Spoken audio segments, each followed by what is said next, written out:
সাংবাদিক বন্ধুসকল, আমি আজি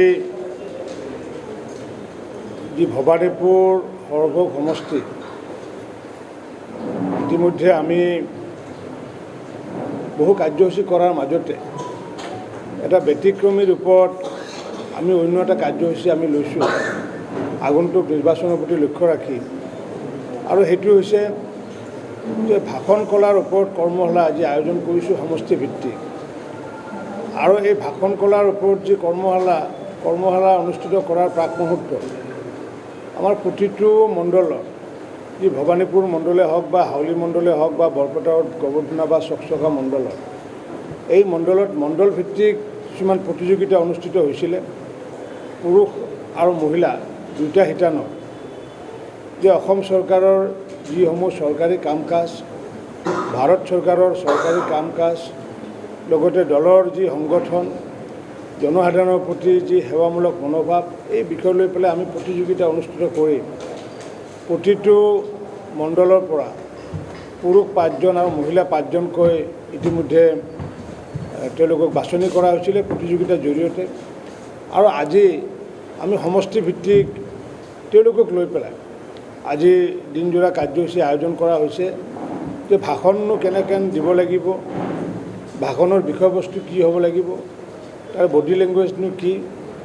সৰু সভাৰ ভাষণ প্ৰক্ৰিয়া কেনেকুৱা হ'ব, ডাঙৰ সভাত ভাষণ প্ৰক্ৰিয়া কেনেকুৱা হ'ব, এই সম্পূৰ্ণ ওপৰত বিস্তাৰিতভাৱে যি ভাষণ কলা বুলি কোৱা যায়। আৰু যিটো বিষয় নেকি মোক প্ৰথম শিকাইছিলে প্ৰয়াত আমাৰ ভাৰতীয় জনতা পাৰ্টীৰ নেতা তথা আমাৰ সেই সময়ৰ সাধাৰণ সম্পাদক প্ৰমোদ মহাজন ডাঙৰীয়াই আমাক ভাষণ কলাৰ ওপৰত আমাক প্ৰশিক্ষণ দিছিলে।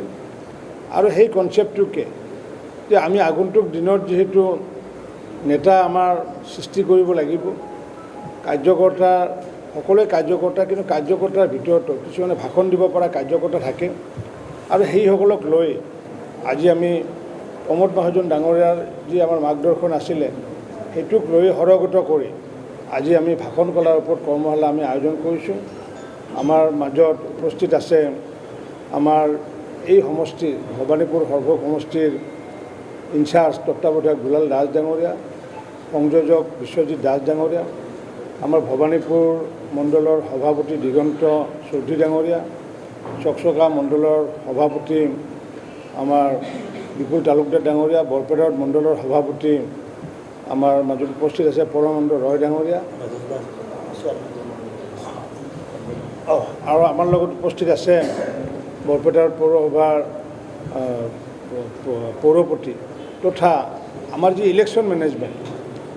মেনেজমেণ্ট কমিটিৰ কোঅৰ্ডিনেটৰ আমাৰ ৰাজেশ চৰকাৰ ডাঙৰীয়া উপস্থিত আছে। মূলগতভাৱে ভাষণ কলাক লৈ পেলাই আগতে তেনেকুৱাকৈ কৰ্মশালা ইয়াতে হোৱা নাই সমষ্টিভিত্তিক, গতিকে এইবাৰ প্ৰথমবাৰৰ কাৰণে আমি আয়োজন কৰিছোঁ। গতিকে সংক্ষিপ্তভাৱে আমি এইখিনি কথা ক'লোঁ।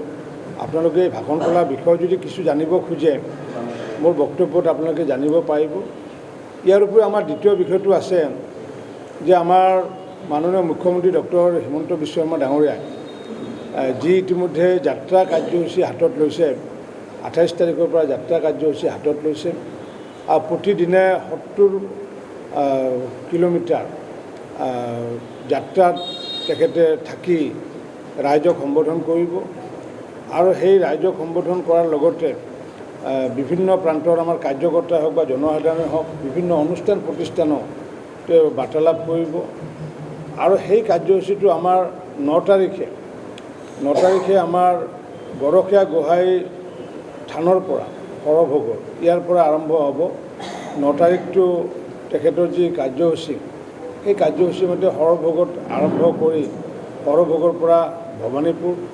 ভবানীপুৰৰ পৰা মানাহৰ এটা অংশ, মানাহৰ পৰা ওলাই তেখেতে পাটাচাৰকুচি হৈ তেখেতে টিহু যাব, আৰু টিহু সমষ্টি কাভাৰ কৰি তেখেতে নলবাৰী, আৰু নলবাৰীৰ পৰা কাভাৰ কৰি তেখেতে ৰঙিয়াত এই কাৰ্যসূচীটো 9 তাৰিখে শেষ হ'ব। আমাৰ কাৰণে উল্লেখযোগ্য এইটোৱে যে গৰখীয়া গোহাঁই থানত সেৱা লৈ তেখেতে পূৰ্বতে এই গৰখীয়া গোহাঁই থানত তেখেতে মুখ্যমন্ত্ৰী দায়িত্ব লোৱাৰ পিছত তেখেতে অহা হোৱা নাই, আৰু সেইকাৰণে যাত্ৰাৰ সময়তে মুখ্যমন্ত্ৰী ডাঙৰীয়াই এই কাৰ্যসূচী ল'ম বুলি কৈছিলে আৰু আমি গৰখীয়া গোহাঁই থানত যেতিয়া আমাৰ সৰ্বানন্দ সোণোৱাল ডাঙৰীয়াৰ নেতৃত্বত চৰকাৰ হোৱাৰ প্ৰাক মুহূৰ্তত আমাৰ যুৱ মৰ্চাৰ জৰিয়তেও আমাৰ পদযাত্ৰা আৰম্ভ হৈছিলে সেই পদযাত্ৰা আমি এই গৰখীয়া গোহাঁই থানৰ পৰা আৰম্ভ কৰিছিলোঁ গতিকে সেই কাৰ্যসূচীটো যাতে আপোনালোকে সকলোৱে কাভাৰ কৰে সকলোৱে যাতে উপস্থিত থাকে তাৰে কাৰণে মই আগতীয়াকৈ আপোনালোকক নিমন্ত্ৰণ দিলোঁ সেইদিনাখন 9 মাৰ্চ তাৰিখে হ'বগৈ মূলগতভাৱে এই দুটা বিষয় জনোৱাৰ বাবে মই আপোনালোকক আজি আমন্ত্ৰণ জনাইছিলোঁ আপোনালোকে সকলোৱে আহিছে সকলোকে ধন্যবাদ জনাইছোঁ CM তেখেতৰ লগত সাধাৰণতে আমাৰ এই যাত্ৰাটো যিটো আমাৰ যিহেতু প্ৰত্যেক দিনে দুজনকৈ মন্ত্ৰী থাকিব গতিকে সেইটোৰ এই যাত্ৰাটোৰ দায়িত্ব দিছে মোক দায়িত্ব দিছে 9 তাৰিখে মোক আৰু জয়ন্ত মল্ল বৰুৱা আৰু লগতে আমাৰ দলৰ তৰফৰ পৰা দায়িত্ব দিছে আমাৰ উপসভাপতি মনোজ বৰুৱা আৰু লগতে সম্পাদক হিচাপে আছে ৰাতুল শৰ্মা আমাৰ লগত থাকিব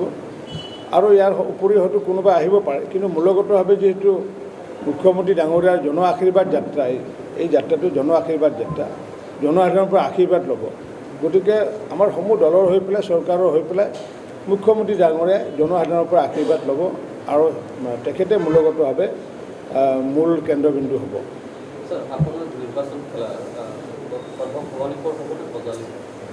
আজি আৰু নালাগে এইটো দলে সিদ্ধান্ত ল'ব দলে যিটো সিদ্ধান্ত লয় দলৰ আধাৰতে আমি যিহেতু কাৰ্যকৰ্তা গতিকে কোনে ক'ত নিৰ্বাচনত অংশগ্ৰহণ কৰে এই বিষয়টো দলে সিদ্ধান্ত ল'ব যথাসময়ত আৰু সেই যথাসময়ত যিটো সিদ্ধান্ত লয় সেই সিদ্ধান্তৰ আধাৰতে আমি নিৰ্বাচনত অংশগ্ৰহণ কৰিম এইটো যিহেতু কড অফ কণ্ডাক্ট হোৱা নাই কড অফ কণ্ডাক্ট যে লাগিব গতিকে লগাৰ পিছতে আমাৰ পাৰ্লিয়ামেণ্টাৰী বৰ্ডৰ সভা হ'ব আৰু আমাৰ পাৰ্লিয়ামেণ্টাৰী বৰ্ডৰ সভাই হৈছে চূড়ান্ত সভা আৰু সুপ্ৰিম অথৰিটি তেওঁলোকে দলৰ ওপৰতো পাৰ্লিয়ামেণ্টাৰী বৰ্ড এখন থাকে গতিকে সেই বৰ্ডত তাতে অধ্যক্ষ থাকে ৰাষ্ট্ৰীয় সভাপতি থাকে প্ৰধানমন্ত্ৰী ডাঙৰীয়া থাকে আৰু যিসকল আছে সেইসকলৰ উপস্থিতিত দলে যিদিনাখনে সিদ্ধান্ত ল'ব সেইদিনাখনে কোনে ক'ত প্ৰাৰ্থী হ'ব সেইটো চূড়ান্ত হ'ব আজি ঠিক আছে ধন্যবাদ